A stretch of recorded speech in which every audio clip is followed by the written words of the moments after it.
छत्रपती शिवाजी महाराज सर्वोपचार रुग्णालय येथे नव्या MRI मशीनच्या मंजुरीचा मार्ग मोकळा झाला आहे।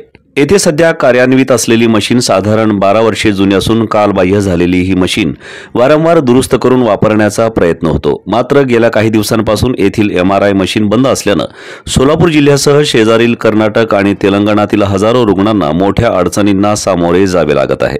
बाहेर खासगी रुग्णालयात महागडे MRI स्कॅन करून आणण्याशिवाय रुग्णांना पर्याय नव्हता।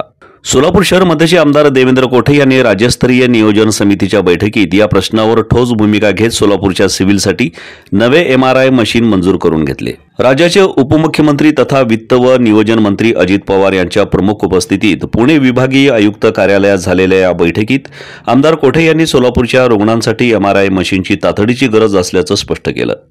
सोलापूरच्या सिव्हिलमध्ये नव्या तंत्रासह MRI यंत्रणा उपलब्ध झाल्यास गोरगरीब रुग्णांना दिलासा मिळणार असल्याची बाब अधिष्ठाता डॉक्टर संजीव ठाकूर यांनी ही बैठकीत मांडली।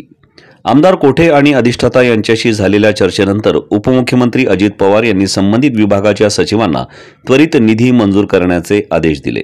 सदर बैठकीला ग्रामविकास मंत्री आणि सोलापूरचे पालकमंत्री जयकुमार गोरे, जिल्हाधिकारी कुमार आशीर्वाद, महापालिका आयुक्त शीतल तेली उगले यांच्यासह समितीचे अन्य सदस्य आणि विविध विभागांचे वरिष्ठ अधिकारी उपस्थित होते। सोलापुरातील आरोग्य सुविधांसाठी ही मोठी उपलब्धी मानली जात आहे। नवीन MRI मशीन लवकरच कार्यान्वित होणार असून त्यामुळे गरीब आणि गरजू रुग्णांना मोठा दिलासा मिळणार आहे।